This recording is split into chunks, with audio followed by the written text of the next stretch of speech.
A te te pitera a te tatu mau a ai no ni te whaatiti raa. Te mate hiti tawa tingi wa o hanare ono huru mātoru. Te wari te hoi pehi peru, ma taimai Puamau, i te whenua hewa oa, i te mau whenua matawita. E te mau mataro peru wa taimai rātou e ia ai te taate Puamau. E ono taate i ia hiera na rātou. Te hoi o te rā mau taate rā, e te maiti oia no te hoi o te mau ari i Puamau. O mātou te iwana tona mea tua tāne. Te te ata mātou wa ia hia tana te maiti. E wa whaotia tura mātou i te mano, ia tai whaaho mai te popo ai tona whenua, e te parahai, e tunu, e amu oi i te rā popo, e te ho i te mea wa ia hia tana te maiti. I muri āra te hoi mati hei te i te awha, wai tai mai te hoi pehi marite i Puamau.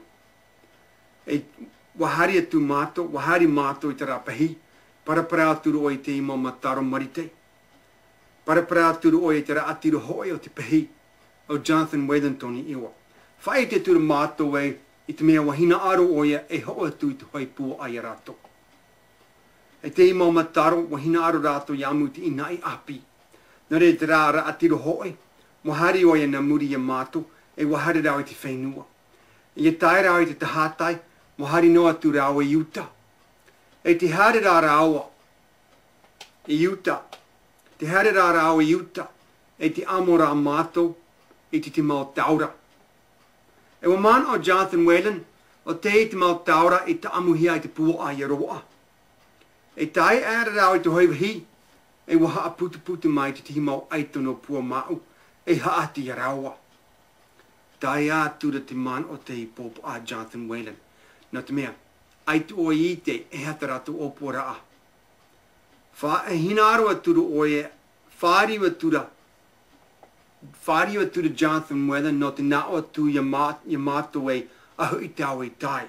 E ia whaari wa tu o ia, iri ti maira mātou i te taupa o Jonathan Whalen e tu i horingi e tonu upo. E tāpa o tara nā mātou i te i mo aito. Haru i hora rātou i te i popa. Ta tara rātou i tona hu. E wa ta amu rātou i te rā mau taura i awhai hia i mātou. E muri hau, waha a mauiwi rātou i ana. Waha a whē rātou i tona mau mani rima. Wa te veri rātou i tona tāri e tona ihu. Na te ha a mauiwi i ana. Ho rātou i te parahai ai ana. E i te tō Puamau i te mea waharu hia te hoi popa. Waha a putu mai te timau ta ate te rawahi. E māro atura rātou i mātou. Nau atura rātou i mātou ei. Wa tia māte i popa ai te iara a i te hara a te iara ai tō te maiti. E popa a marite i te ei. Wa ia hea to ai te maiti te mau popa ano Peru. Māro mara mātou i rātou, nau māro oia. Pōro te popa, mea ino, warawe rātou i te au te maiti. Māro atura rātou, māro oia i rātou. Ai te rā rātou i te parahai oi i Jonathan Whalen. I te rā pō, warawe hea Jonathan Whalen, e warawe hea oia i te whare o te hoi wahinei. Te i wahinei, e haa te pehi, e ari i wahinei oia. E no te mea, e ari i wahinei, mea tapu te i wahinei. Oia hoi, mea moa oia, mea tapu a toa tona whare. No reira no te mea wa tapu tona whare, ai te i tia i te taate i tomo haa noa rota tona whare, i te parahai a Jonathan Whalen. Nā reira, ai tu oi i te parahai hea te rā pō. E reira, i a poi a ara. Ma titau hea te i wahine, i a tu atu i a Jonathan Whalen, i a mātou ma, i te parahai hea oi e rātou. E te rā taime, e piti ta atu wa taimai rāua, i te rā wahi. Tu hoi ta ata a mitinari vehi, o James Kekela toni iwa. Te te hita ata o tahi tōna. E hake iki oia, e hake iki oia na te whenua tahuata. E ari i oia na te whenua tahuata. E wa taimai te ina ta ate i piti e wa maro atu rawa i mātou. I te imera ai te rāwea, i hao rawa i te ora no te rā popo ara. E te hopea, te ware te hoi pupohi nā tahi tona. Tua tura tahi tona i tana pupohi i mātou. E whaari mai mātou i te pupohi. Wa whaari mātou i te rā pupohi, e ho'o no te ora no te rā popo ara. I Jonathan Whalen. Nā reira watu hea Jonathan Whalen ya rawa.